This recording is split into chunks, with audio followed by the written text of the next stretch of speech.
My name is Andre Koen, and how was your last session? Fantastic. Fantastic. Amazing. That's exactly what you're supposed to say. Thank you. I want to say thank you so much for coming to my session and for inviting me. I appreciate the opportunity to be in front of you. And I'm just really amped about being here. So thank you. So it is obvious that I have my PowerPoint presentation. I have notes on the board in terms of things that I want to talk about. But I'm very interested in, are there some things that you hope that we'll cover either in this session or in the keynote session that are either burning issues, burning topics, things that are of interest to you that you may not necessarily be able to share specifically with your subordinates or in that context. So are there any diversity questions or challenges or thoughts that folks want to explore in our time? Yes, sir. Yeah, I had one, and I just kind of for the organization. There's been a recent thing, I don't know how many people have been following it, with the Capital Times related to diversity in Dane County. Specifically, Reverend Alan G. has had some articles. There's kind of been a big discussion happening in our community related to what's called the Race for Equity, the report that talked about the differences in race in Dane County and the big disparity, and there's just a lot of really kind of shocking sort of information that came out of that. So I was curious to, what we as an organization, how much we've been following that, whether or not that's, what we're doing to respond to that conversation, I guess, or that okay. issue. I'm going to write that down.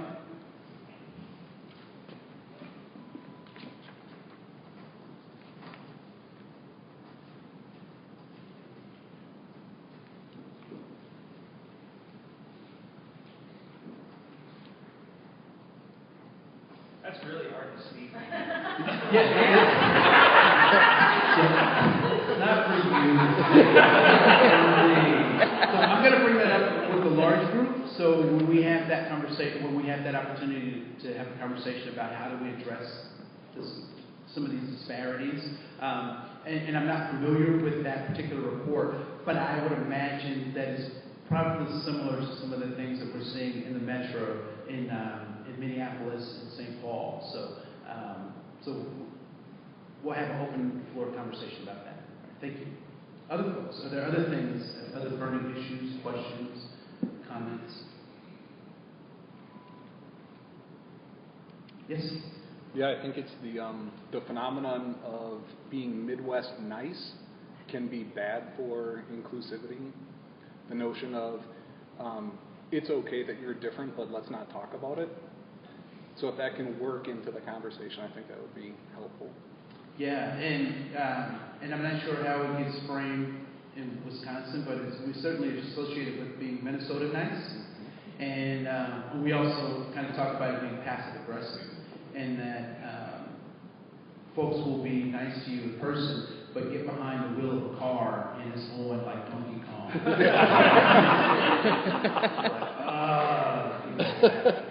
And then when you pull up next to them to confront them, I don't see you. So we certainly can talk about that. And to be quite honest, one thing I can say that I respect about the South is that people, particularly in the southern United States, people are very attuned to what their place is. And things are, lines are a little more drawn in terms of folks know where they can and cannot go, and for whatever reason, I don't know that necessarily, support it or whatnot, but folks have a better sense of what's going on where in the north, and particularly Minnesota, Wisconsin, we do a good job of masking things and labeling things differently. So hopefully we'll talk a little bit about that as well. Other things, other burning issues, concerns? Nothing? Well, I will tell you that I am my father's son. It's confirmed. So my father was a child of the 60s. He was born in 1950. And so in 1968, there was one event that really had a profound impact on my father. And what event do you think that might be? For some of you, maybe ancient history. But what one event do you think might have had a profound... Oh, by the way, I have to tell you, I'm black. I didn't want anyone to be scared or startled. And so my father also being black, what do you think might have been that event that really shaped his life? Yes. The assassination of Dr. King. And so that happened in, I think that was April, that assassination happened. And my father graduated from high school, and I messed up on the timing of the slide. I'm supposed to activate it or something every 10 seconds or something. And so my father was greatly impacted by that. And so he goes to my grandfather after graduation. He says, Dad, I want to do something about the assassination of Dr. King. And my grandfather said, great, do it someplace else. My grandfather was not a big fan of civil unrest and all that foolishness. He lived his life by the motto, keep your head low. And so and I thank him for that strategy, because had he popped his head up in the South and spoke up when people referred to him by names that were not given to him by his parents, I don't know that I would necessarily be here. So I tip my hat off to my grandfather. But my father certainly did not feel the same way that my grandfather felt, and so he said, I'm going to do something. And so he went to college and he joined this group called the Black Panthers. Now, I don't know what you know about Black Panthers or what you think you know about Black Panthers, but primarily they were a political party. And their objective was to help raise people out of poverty, and specifically black people out of poverty. I also find it very interesting that when I look at the archives of Panther rallies, I never see water hoses or German shepherds at Panther rallies. And it might have something to do with the understanding that they have the right to bear arms. And so there's something about water hoses and people with guns that don't go well together. So, and so my father was a Black Panther, but how many of you know that the revolution does not pay? And that the retirement plan for revolutionaries sucks? And so the most amazing and incredible thing happened to my father in 1970 that could ever happen. I was born. And so at that point, my father realizes that the revolution is probably not the best place for a family.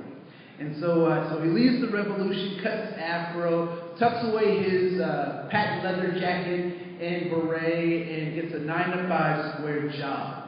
And while he's at that job, he gets a call from God. Now, what happens when you get a call from God? You answer. I was in one session and the person said, run! And I said, where? And so my father responds to the guy's call, and he becomes a Pentecostal, fire and brimstone, Bible-thumping, holy roller preacher. Hallelujah, yeah! So I am my father's son. And so in my presentation, it might get a little political.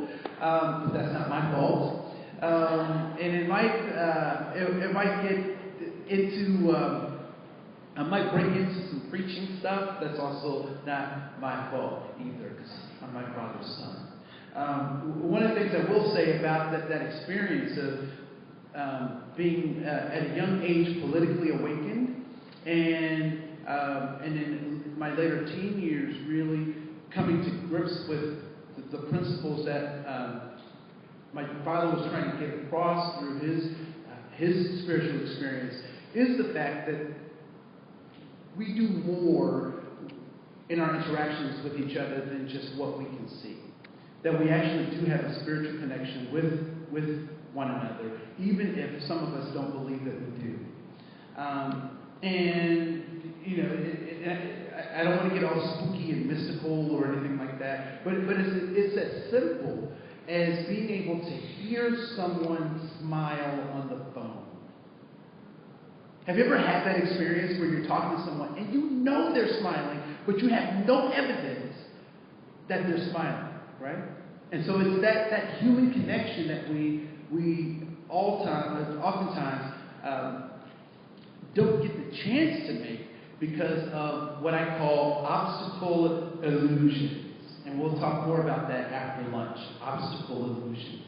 And so I want to stress that there is this connection that we're responsible for to each other, even if some of us don't necessarily believe it or see it ourselves. And so I want to go to our first activity. So in your handout, does everyone have a handout? All right, great. There, you will see in your handout that there are 5 green circles. If you need a handout, I have some right up here.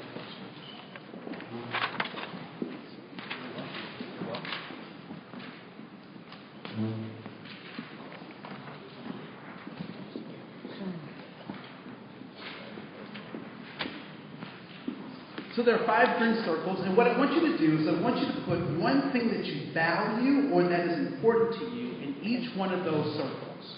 One thing that is of value or importance to you in each one of those circles. So it could be a person, like a significant other, a niece, a nephew. It could be a place like Belize or Nina. You guys don't know where Nina is? I thought you meant Nina Simone. Nina, Wisconsin. Oh. No? Where the hell is Nina? Anyway. It could be a concept like freedom or love. One thing that you value and one thing that is important to you. Or important to you.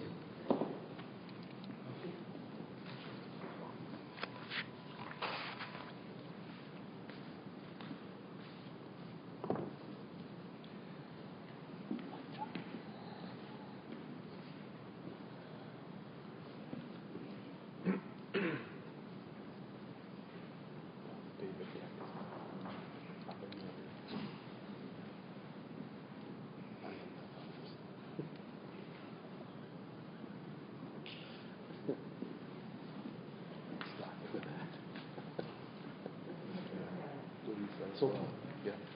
Yeah. She's the one that crossed to me. All right, well, it looks like most people had 4, if not all 5. So we'll go to the second part of this. And what I'd like to do is I'd like to play a game. And the game is very simple. What I want you to do is I want you to find 2 people for each of the things that you wrote down on your paper. And I want you to find people who either agree with what you have on your paper or they have the same thing on their paper. All right? So if they agree with it, they say, I like that. That's a great idea. I agree with that. So I will sign next to the thing that I either share or agree with. All right? So 2 people for each one of those things. Make sure they put their signature next to the thing that they either agree with or they share. If we can, no other parameters. You have 90 seconds to do this starting now. Yeah. Okay. So. I put this on mine. I have this one too. This is. Okay. Scribble, yes. But pen doesn't work on my paper. What are your other ones? Word? I started writing for gifts. Nice. Harmony. What is this one? Choice.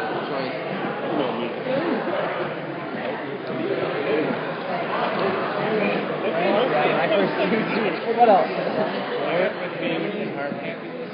Open love. I'll find it.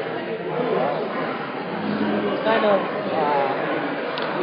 I have heard more That's right. So I agree with that.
30 seconds. 30 seconds.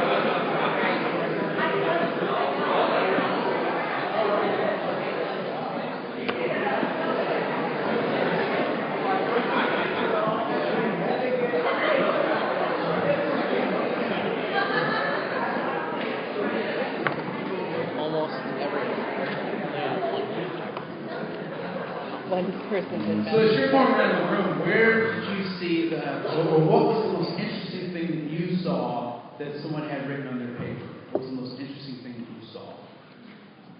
Yes, sir. Everybody had family. Everybody had family. All right. There was a hand in the back. I saw freedom. You saw what? Freedom. Freedom. Sweet. Is there anyone that actually was not able to find anyone to sign on their paper at all? So you have a total of paper. Okay, so everybody was at least able to find someone that they could connect with. All right? Cool. So as you were also going around the room, were there things that you saw in someone else's paper and you said, man, why didn't I think of that? Or I should have wrote that down myself. Were there some of those things? And what were those things? Food. You can tell that lunchtime is coming. All right? Yes. Gratitude. You saw that and said, you know what? I should have wrote that down. Someone else. One more. Vacation. Right? I should have said that. I saw another hand. Forgiveness. All right. Great. You saw that and said, you know what? I don't know why I didn't put that down. I should have drawn another circles over the side. All right. Cool. As you were also walking around the room, were there things that were either difficult or you actually did not find someone to sign on? That were either difficult to find someone to sign on or you actually didn't find anyone to sign on? Yes? Outdoors. The outdoors. All right? Please raise your hand if you value the outdoors or the outdoors are important to you, even if it wasn't written on your paper. All right? Great. Can you get two more? Yes? I had fulfillment. So fulfillment in life, in family, in career. Yes. Okay. So if fulfillment is important to you, even though if you didn't write it on your paper, please raise your hand. Yeah, your department. Fulfillment.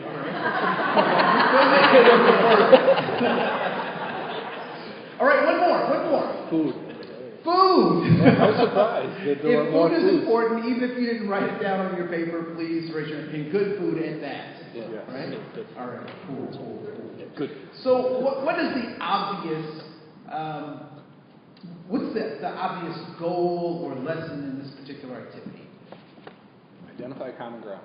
That we can identify common ground, right? And I don't know about you, and I don't know what kind of trainings you've been a part of, but I know that all too often in the trainings that I have participated in, particularly around diversity and inclusion, that the trainers spend a lot of time talking about the things that make us different. And we typically don't get a chance to talk about those things that make us more alike. And I believe that we are much more alike than we are different. And that those differences, again, are obstacle illusions. However, oftentimes those obstacle illusions become the driving force for how people interact with the world and actually have some real world consequences. I think that report that you were talking about is an example of these illusions having some real world consequences. So I'm going to give you that. I also would like to ask a follow-up question, or a set of questions. One of which is, of all the things that you wrote down, was your race or ethnic designation one of those things? Did anyone put down their race or ethnic designation as one of those things? Okay. Did anyone put down their gender as one of those 5 things that they value, or their gender expression? Did that show up as no? So no takers on that either. And lastly, this one, I want you to jump up in the air, wave your arms like you don't care if you can say yes to this. Did anyone put their socioeconomic status as one of those things that they value or that is important to them? No, no one did that either. All right.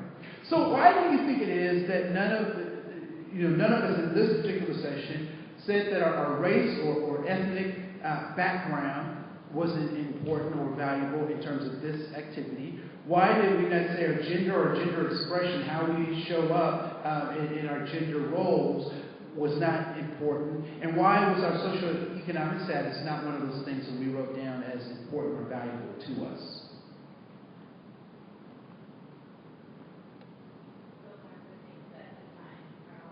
So those are the things that define our lives. Okay? Yes? We value other things above those things. You did it because you're smart. I asked you to write down the things that were, the 5 things that were valuable to who? Or important to who? To you. Right? And you did exactly that. Which begs the question, why did I ask questions about those other things that we didn't write down? Well, the interesting thing is, those things, our race or our gender or socioeconomic status, are not that important to us. I'm not saying they're not important at all, but in the scheme of things, these things we wrote down are more important than those things to us. But our race, our gender, and our economic status are important to other people. Here's an example. So President Barack Hussein Obama shows up as what ethnic group? African American, right? Is that the sum total of his human experience? No. Right? And so Barack Hussein Obama's father is a black African. His mother was a white woman from Kansas. They got together and they Obama'd. And so he shows up as an African American man, but he is also biracial. So he could show up as a biracial man. And if we follow the illogic of the racial logic, if he shows up as a black man and he can show up as a mixed race man, he could also show up as a white man. Can you imagine if President Barack Hussein Obama walked around and said, "I am a white man"? It would be very difficult for people to believe. It's been very difficult to believe that for some people that he's been born, but that's a whole other conversation, right? So one of the things that we have to take into account is that how we define ourselves is extremely important, particularly in the face of how other people try to describe who we are, right? So here's, I knew it. We'll just leave it alone. It's fine. It's fine.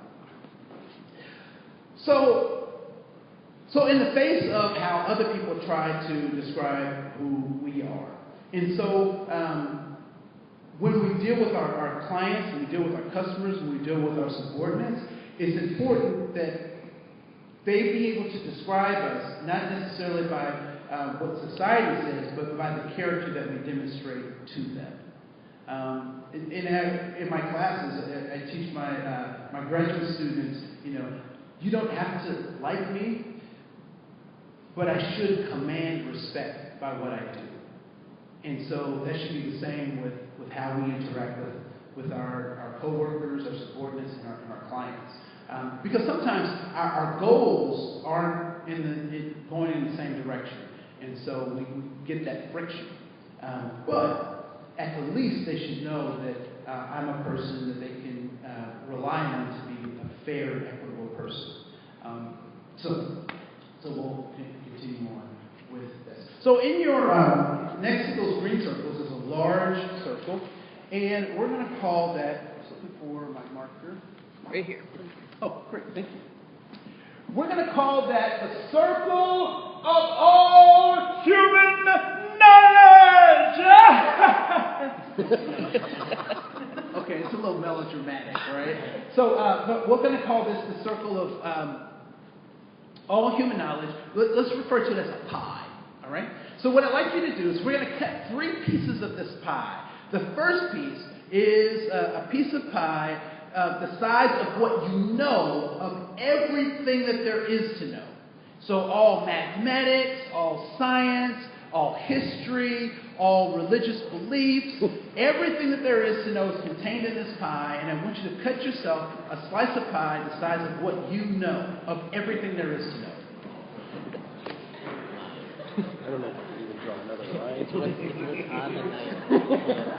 Yeah, it is. Nice. Very nice.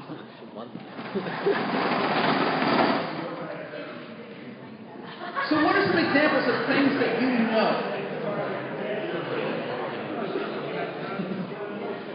So what are some examples of things that you know for sure? That you know? I know the world is round. You know that the world is round. Sure. What was that? One more time? Do I know that it's... Oh, yeah. Okay, so people know that the earth is round, or they know, they're pretty sure, or at least egg-shaped at the least, right? What else? One more thing that someone knows for sure. You know that you're alive. All right? Thank you very much. So now we're going to cut a second piece of pie. Now remember, we're going to cut this into 3 pieces, so we're going to move to our second piece of pie, which is in fact quantifiable. So I want you to figure out how you can quantify this next piece of pie. And what I want you to do is I want you to draw a piece of pie the size of what you know that you do not know. That you are aware of that you do not know. For example, I know that I do not know Mandarin Chinese. I know that I don't know how to fly a space shuttle, and I also know that I'm not the guy to come to for brain surgery. Right? So I know that I do not know those things. So I want you to quantify that, leaving room for a third slice of pie. Yeah, that's my third slice. Yeah. This is my third slice. I don't know many things, so it's like the rest of the thing. What I do know. We'll get to the third option. So, Try to quantify the second, leaving room for a third. you don't know that you don't know. All right, so the second piece of pie is what you are aware of that you do not know. So what you know, you don't know. What are some examples of things that you know you do not know? The day you're going to die. Please raise your hand if you know you don't know the day you're going to die.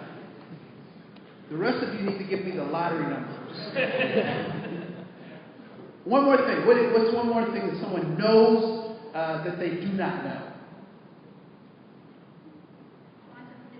How did you're reading my mind. I was just about to say quantum physics. Please raise your hand if you know you don't know quantum physics. All right, great.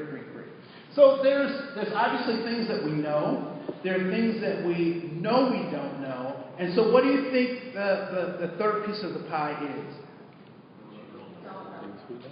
It's what you don't know you don't know. And what's an example of that?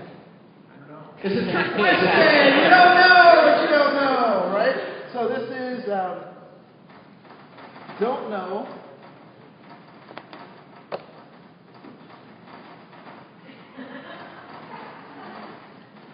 Or what we can also call it is a blind spot.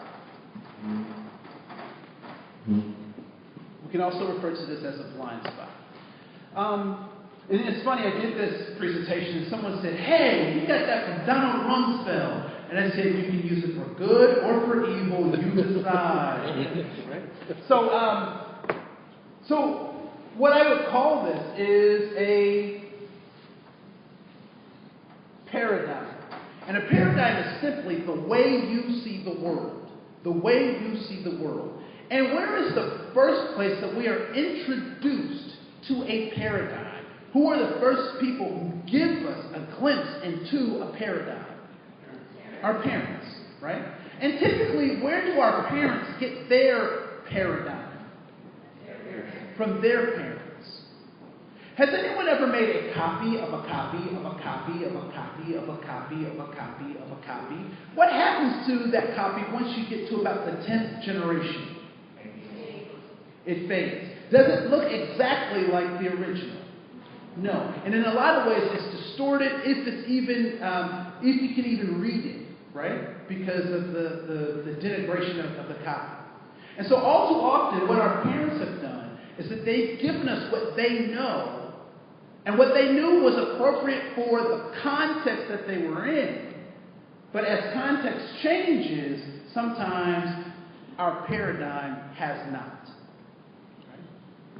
And so, for example, and I'll use this example with the other group when we're in the larger group. I know that many of us have grandparents who refer to Brazil nuts by other names. And we don't call them that anymore. They're called African American nuts now. No, that's a bad joke. But given their context, some folks don't know it by any other name because that's all that they've known that they've been called. And if someone hasn't gotten the inference and read between them, has everyone read between the lines? Okay, good. All right, I didn't want to leave anybody out. But the paradigm is extremely important. And all too often, particularly when we talk about our clients, when we talk about our subordinates, they are looking for us to be in some way transformed in past some of our personal paradigms to actually see the equity and the value in each and every one of them. Which means that sometimes we have to challenge our own paradigms. And a good way to think about a paradigm is the old story, and I'm sure you've heard this story before, about the 3 generations of women who are cooking a holiday meal. And so the mother is in the kitchen, and she's hacking away at this ham. And she's trying to chop this ham in half, and is having a really rough time. So the daughter walks in, and she sees her going through this process. She's like, "Mom, what are you doing?" And the mom is like, "I'm cutting the ham in half." And the daughter is like, "Why?" She's like, "Because it helps with the seasoning and it lets the juices flow and blah, blah, blah." And the daughter's not buying this because she's already Googled it, right? So the daughter is like, "Mom, I'm not buying this." And so the mother gets frustrated and she says, "Well, go ask your grandmother why I'm doing this," right? So she goes in and she asks Grandma, she says, "Grandma, Mom told me to ask you why she's cutting the ham in half." And she was like, "Is she cutting the ham in half?" And the daughter was like, "Yeah." Grandma's like, "Ah." And the daughter is confused. She says, "Grandma, why are you grimacing? Why is Mom cutting the ham in half?" And she says, "Well, when your mother was little, I would cut the ham in half." And the daughter says, "Oh, okay." She was like, "But no, I would cut the ham in half because that's the only way it would fit in the oven."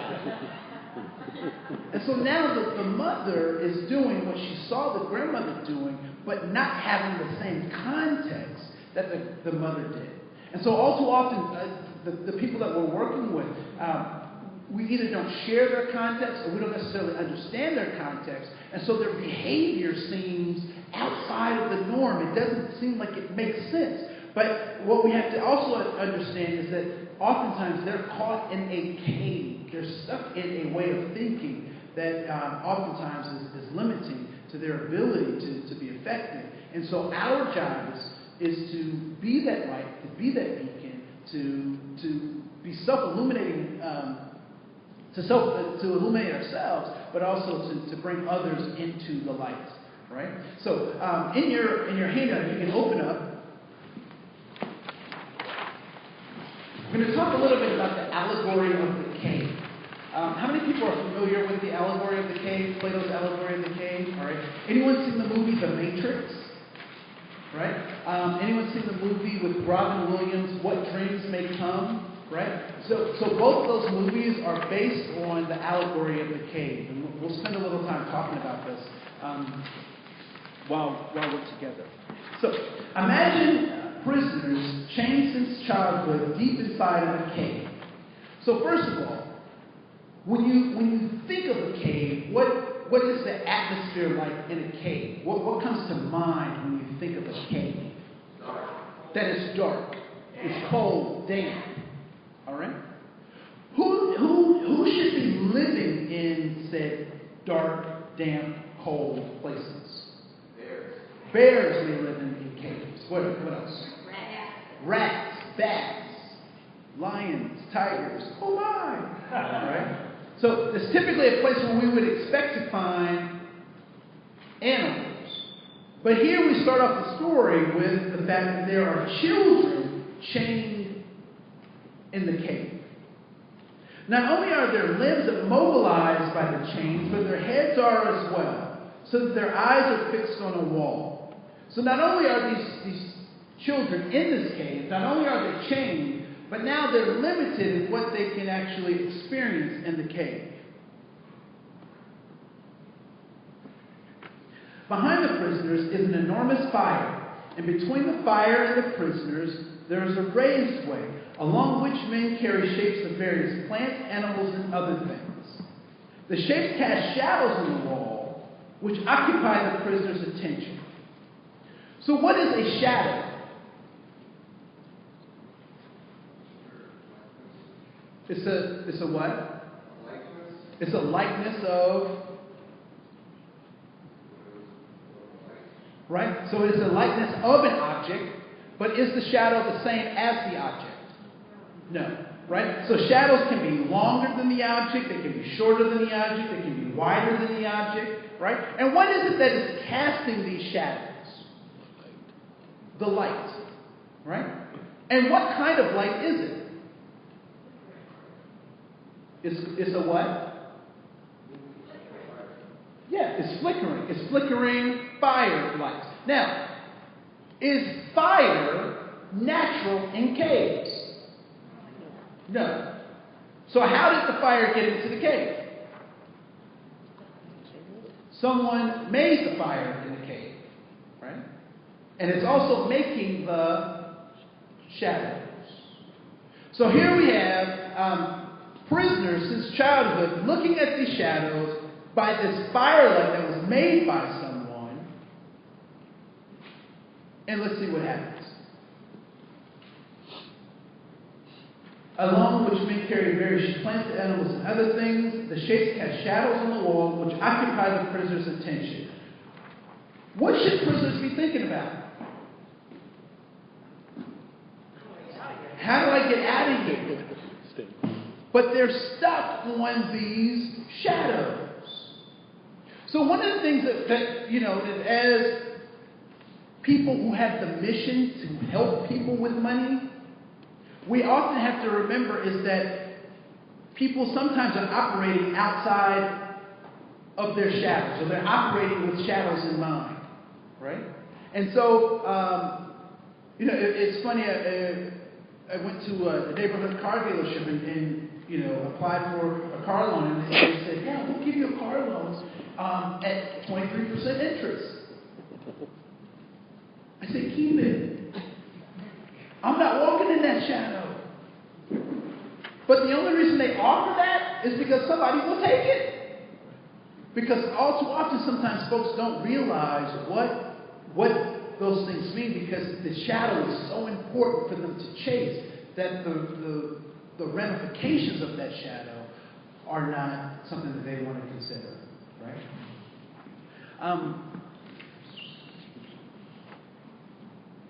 Glance at another things, attention. Oh, also when one of the shape carriers speaks, an echo against the wall causes the prisoners to believe that the words are coming from the shadows. So what is an echo?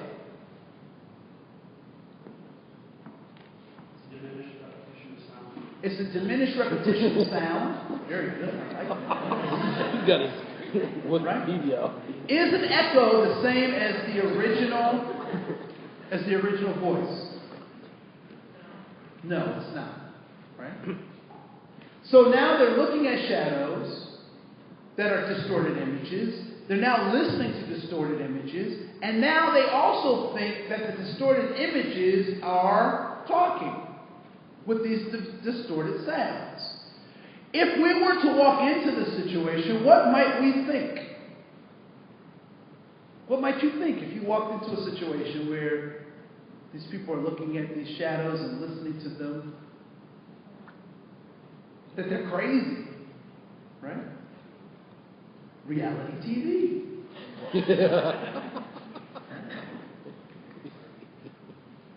But the problem isn't so much that the shadows are there or that the voices are there. The real problem is that these people are starting to believe that this is reality. That this is how things are. This, however, is the only reality they know, even though they're seeing merely shadows of images. So suppose a prisoner is released and compelled to stand up and turn around. His eyes will be so blinded by the firelight, and the shapes passing will appear less real than the shadows. This would no doubt cause the prisoner confusion, fear, and anger. Suppose then that he is released and dragged up out of the cave and into the sunlight. His eyes would be so blinded that he would not be able to see anything. At first he would be able to see darker shapes such as shadows, and only later brighter and brighter objects. Why would he be able to see shadows as the first thing as he comes out of the cave? Because that's what he knows, right? One of the things that we sometimes, we get frustrated with people's behaviors is that, we help them with a financial plan, or we show them a new way of behavior, and it seems like they go right back to that old behavior. Part of that happens is because that's what they know. But what else do we have to do? What's going to happen to this? Anyone had their eyes dilated? Yeah. Do your eyes go back to their original size once they've been dilated? Yeah. What's the gap between the dilation and going back to normal? What is that gap called? Starts with T and ends in I. All too often, we don't give people enough time to acclimate to this new behavior, so that they seem to go back to that old behavior first. As it states here, so suppose that he is dragged up and into the sunlight. At first, you'd be able to see darker shapes such as shadows, and later brighter and brighter objects. The last object he'd be able to see as the sun, which in time he would learn to see as that. Understanding what the sun is will require the free person to learn and experience new things in this new universe. So once he gets out of the cave and he sees these shadows, and then he makes a notice of that thing that's up there, what might he call that when he first gets out of the cave? Fire where? Fire in the sky. Is it fire in the sky? No, it's not fire in the sky. What is it? It's the sun. What do I need to know to understand what the sun is?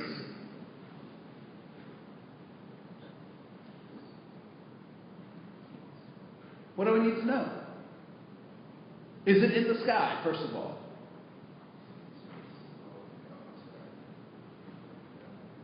Where's the sun? It's in space, right? It's the center of our solar system. So now I have to understand what a solar system is, which now means I have to understand what planets are. I now have to understand rotation of planets around the solar system. I have to understand how time works. All of these things start to become in my awareness. And so as I learn these things, am I the same person? I may physically be the same person, but what's happening to me? Expanding your knowledge. I'm expanding my knowledge. I'm expanding my networks. I'm expanding the way that I see things. And so now I understand that trees have bark, but they don't bark. Right? Because in the cave, trees were barking. But in real life, they have bark. And so I start expanding all of these things. Now, this is going to cause a problem for who?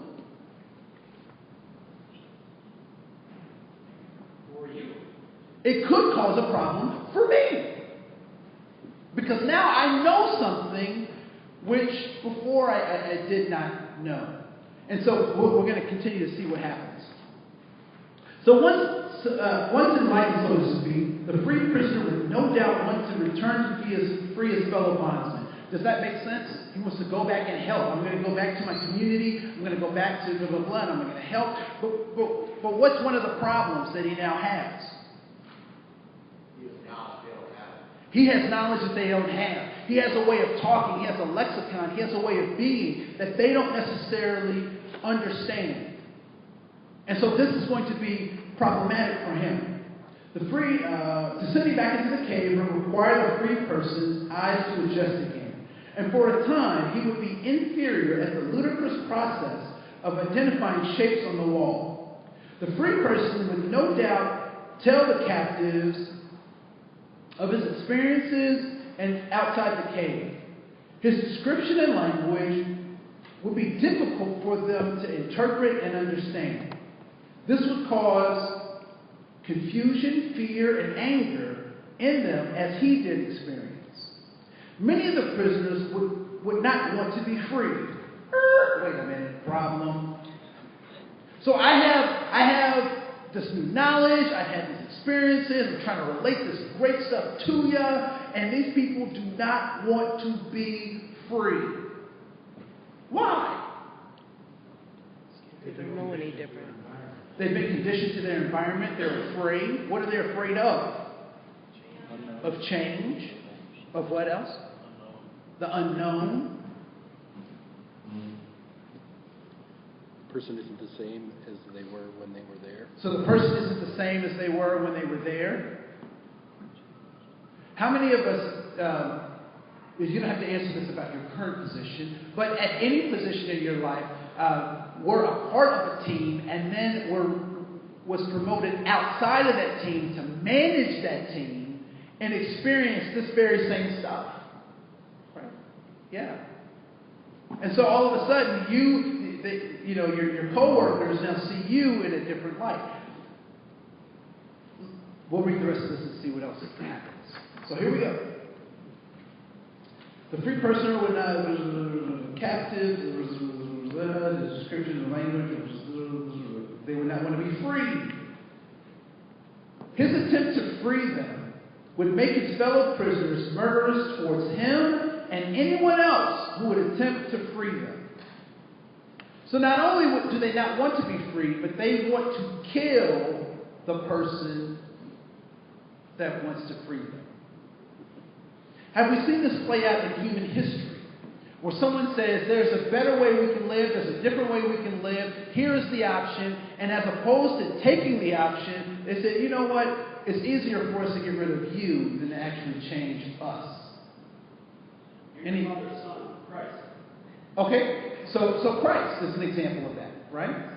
What's another example of that? Reverend Dr. Martin Luther King is another example of that, right? I also like to think about Gandhi as an example of that, right? So he stood in front of the British Empire and said, Britain, we have no weapons, but you will leave our country. And once you leave, we will still be friends. And it happened. But he also paid with his life. One of the things that sometimes we don't recognize as leaders in organizations is that whether we want to be, and people will talk about being outside of the cave as if it is an option. For some of us, it is not an option. When we've taken on the task of being leaders in an organization, we have set ourselves up for assassination. Either character assassination or actually people wanting my job because for some reason they just think it's a lot more fun than what they're doing. But they don't know. I got to deal with Bob. As a supervisor, let me tell you. No, I don't care. But people fail to realize the consequences of doing that. And here's one of the things that that resonates with me, right? So when I was younger, I had long dreadlocks, so they came down to my elbows. And I remember going to a lake to cool off. And so I had this ritual that I would do, because if you don't know, as an African American, getting my hair wet can be problematic, right? So you just don't wash and go. It's a whole process. And so I would bundle my hair up, and I was, I'd get in the lake up to my knees, kind of get settled in a little bit, and then I'd walk in a little further, to my thighs, just kind of get settled in, and then I'd get into my ribs and just kind of settle into the water. And this particular day, I'm going through my routine, and there are like 6 teenagers about 8 feet away from me. And you would have thought that they were in some kind of Coke commercial or something, right? And they're splashing, and they're, having fun and giggling, and water's going everywhere, and I'm starting to get mad. Why am I getting mad? Because I'm getting wet. And I got so mad, I don't know if you get this mad, when your ears get hot. Anybody get that mad when your ears get hot? And then it hit me. I just started laughing. Why did I start laughing? I'm getting mad because I'm in the lake. And so as a leader, one of the things you have to forget is you can't take the things that folks are giving to you personally. You can't take it personally. You have to understand that through your leadership, you're disturbing somebody's water. There are people who are satisfied being where they are, and when you start trying to develop yourself, when you get cast out, and in a lot of cases, some of these positions we've applied for, and other positions people have promoted us to, and said we see a gift or a talent or a skill that we like to continue, and so you're disrupting somebody's water. And so people either have 2 choices. And when I was standing there in the water, I had 2 choices that I could make at that moment. What was one of those choices? Get out of the water. I could get out of the water. Or the second was to join in and be a part of the fun, right? And so I joined in and I had fun and blah, blah, blah, blah, blah. The point being that as leaders, we don't have the choice to go back into the cave. There is a reason why shepherds do not dwell with sheep. Because they have to have a vantage point that the sheep don't have. And so all too often we get concerned because of the paradigms that we've been operating with, that we get concerned with what other people think about us as leaders, when in fact it is a mark of leadership to be set aside, to be outside of the norm. And so one of the things we also have to recognize is that as leaders, we have to do what is good for the organization as well as what's good for us. And so for some of that stuff, it means being stretched outside of our comfort zones, doing things that we haven't done before, hiring folks who don't look like all the other folks that have come before us. It means taking risks, and it means failing. One of the things that I always think is funny, I teach a graduate school course, and I had a white male student come up to me. We're in class, and I'm doing some diversity lessons, and I'm pointing some stuff out and systemic stuff, and he gets really upset and bothered, and so he stands up and he belts out, "I'm a white man. I'm the new oppressed person." He said, "I can't get a job. I can't get scholarships because they're saving them for all these minorities." So he says this. And guess what I say to him?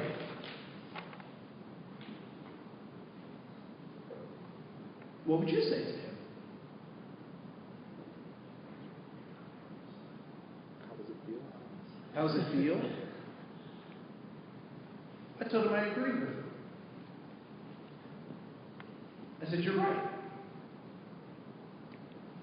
Now that really, that floored him, right? He was like, Because he was expecting this big fight. And I said, no. There's nothing to fight about. I said, all those things that you're experiencing are true things. I said, but I think you're targeting the wrong group. You're targeting the wrong group. And so I asked him, I said, well, walk with me through and his linchpin of his whole argument was affirmative action. And that affirmative action is problematic and should go away.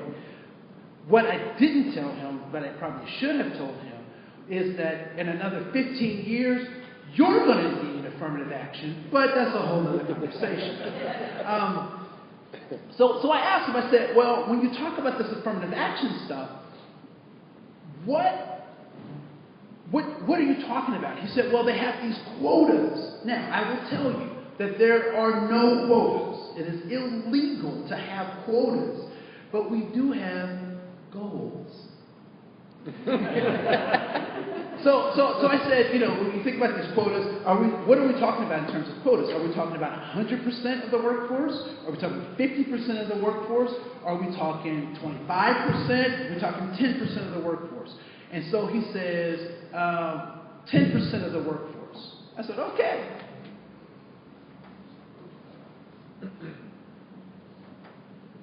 So we're talking about 10% of the workforce that has these holdbacks. I said, do you know what your problem is? And he said, no. I said, your soccer coach lied. He looked at me. He was like, what are you talking about? I was like, you played soccer, as a little kid, right? He was like, yeah. I said, he lied. He said, I don't understand. What does that have to do with this? I said, did you get a participation trophy? He said, yes. I said, did anybody ever lose on your soccer team? He said, no. Because everybody got an award. Everybody got a trophy. I said, your problem is you're not as good as you think you are. I said, when we talk about these jobs, are you competing with the 90% or the 10%? If you're as good as you think you are, shouldn't you be competing for the 90% as opposed to the 10%? And after we went through that conversation, I said, look, man, here is the problem. You've done everything that you're supposed to do. You've done it right. You've done it fair. But the game has never been set up for you to do it right and to do it fair. I said there are situations and institutions that are designed to benefit certain people, and you just happen not to be one of those certain people. And so as we encounter our employees, as we encounter the folks that we work with, we have to understand that they're coming from a paradigm. And oftentimes they're getting information that's not real information. It is based on a paradigm. For example, what continent has the largest landmass on the face of the planet?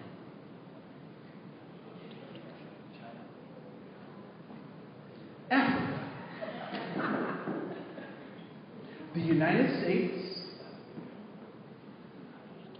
Asia, including Eastern Asia and the section where Russia is, right?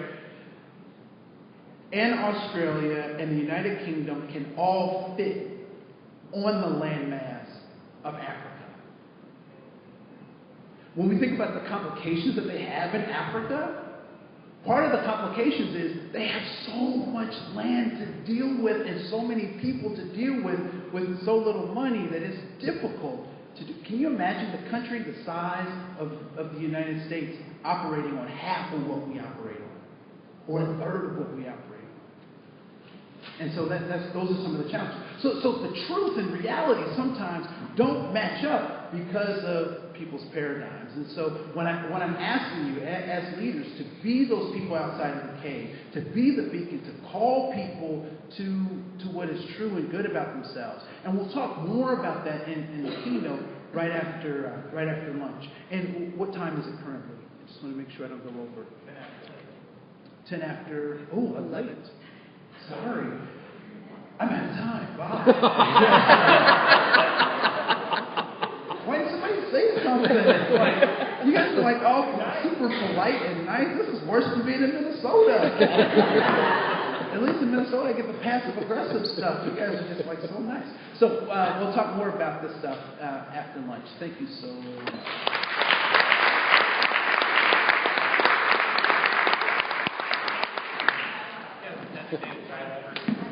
Yeah, no, I was feeling it, but I was like, nobody's moving. What's going on? Yeah.